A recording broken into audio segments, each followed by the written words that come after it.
want to do court updates. You got some quick court updates. Remember Spray Paint Lady over there in Oklahoma City last year? Hit the Democrat state headquarters and then some other organizations. She sprayed something. Yeah, swastikas. Oh, no. Well, folks, they were supposed to have a court date, but she's in medical evaluations, extended medical evaluations. And yes, it is psychiatric in nature. And so, it's a tough deal. And I have to say, I was helping, I had to bring somebody down for a psychiatric evaluation last fall. I'm waiting at this mental health facility that Family and Children's Service runs. And, a black lady comes in there, and you could tell she was in there in acute mental health condition. And they're trying to get her to cooperatively get in. And I'm waiting in the waiting room, and all of a sudden she says, "Who's that man? He's staring at me. I hate white men. White men are evil. White men are mean." This is a black woman, Now, did I take offense? Did I call racism on that? No. This is a mentally ill woman. Right. Okay? Folks, the person who spray painted the headquarters was a mentally ill person. Okay? Yeah. Let's get that straight. You guys want to make hay. You want to raise funds off of it. Talk about how racist. This is a mentally ill person, okay? Nice try. Next. All right. So they're withholding that one. She's still in the mental health facility. This month. There's going to be a court update the 16th. Going to the next one. Court update 2. Dean Davis. Oh. Dean is a winner so far. Yo! Kunzweiler. Oh, I'm sorry. I'm just cheering you on. Go ahead. You like Trump driving? I don't know. I'm just cheering someone on. Go ahead. It's alleged.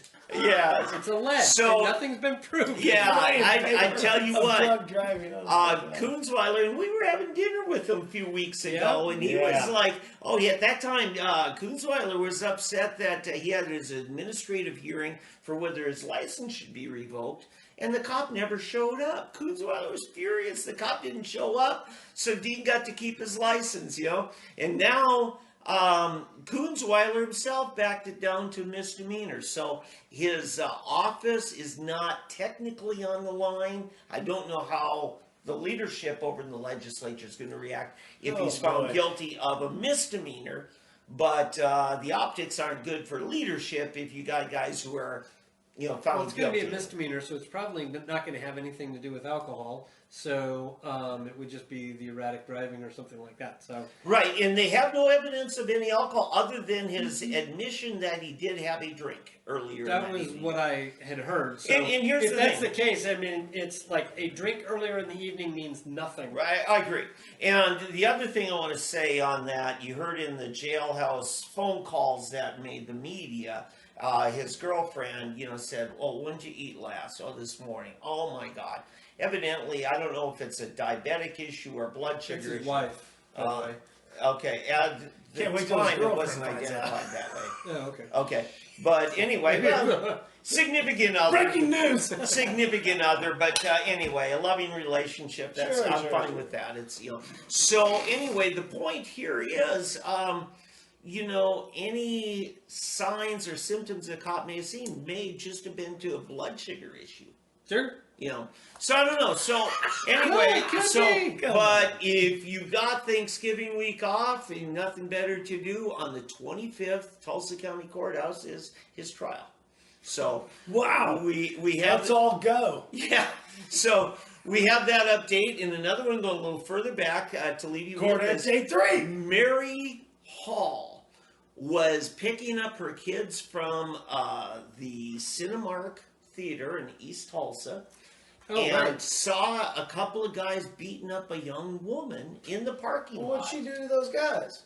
She pulls a gun and said, "Leave her alone." And they first backed off, and they said, that's a fake gun. Oh, no. She fires in the air. Well, now all of a sudden, they take off because they believe her. The problem is when the cops got there, in trouble guess who got arrested? Right. Mary Hall, the hero. She did endanger others. She misused her gun. That's why it's important to get some training. She should have shot one of the guys. I don't think she necessarily even had cause for that. The point is that she didn't fire her gun, or I mean, she fired it.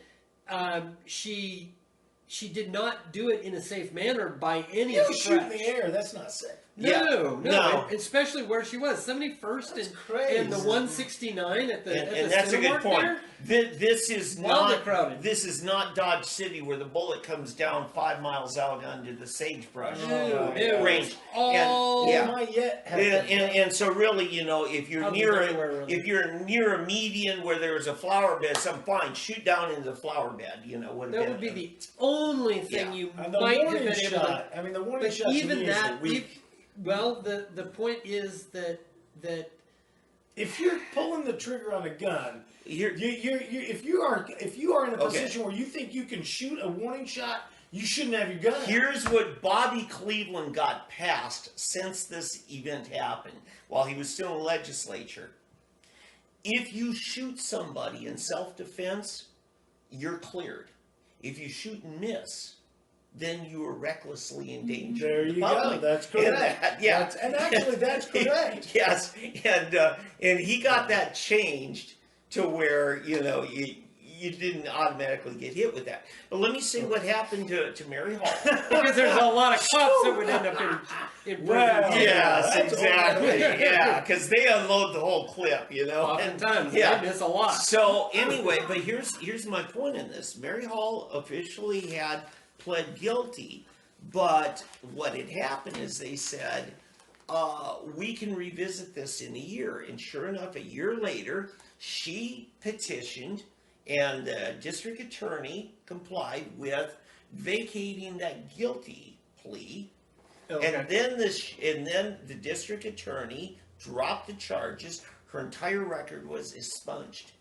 As if she has no record. Oh my! So they basically told her, be clean for a year, and we'll pretend this didn't happen. Okay. And so that's court Well, update so number now 3. we know that they can pretend something didn't happen. Yes. That's the most important thing. Yes, yes. Well, it is. I mean, it is- really. it is good to know that the screws aren't being put to an otherwise law-abiding citizen who made a mistake, grievous as it was. And that they're not going to rack her life and wreck her life forever. We live in a world, we live in a police state where they can arbitrarily enforce laws anytime they want, and on this time they decided, you know what, we can forget it. That's all. And this wasn't police doing it, this was actually district Whatever it attorney. is, they can decide. attorney. But when I went Yeah. to get my records at OKC, they told me about my car. We don't keep records back that far. Bull crap, you do. Yeah. You do too. If I was being pinned to the wall for some felony, you'd be like, look, here's the records. Yep. So don't tell me you don't keep the records. And then when you say, oh, we just can't wipe those records clean, yeah, you can. Yeah, you can. You can clean it or wipe it down any way you want. Anything else, boys? Nope. We're good. 3D Politics Live right here. I'm Tom McKay at Tom E. McKay on Twitter. David Van, SoonerPolitics.org. David Oldham, ConstitutionalGrounds.com. Catch us again in 1 week, Mondays at 7 p.m. Have you hugged a prisoner today?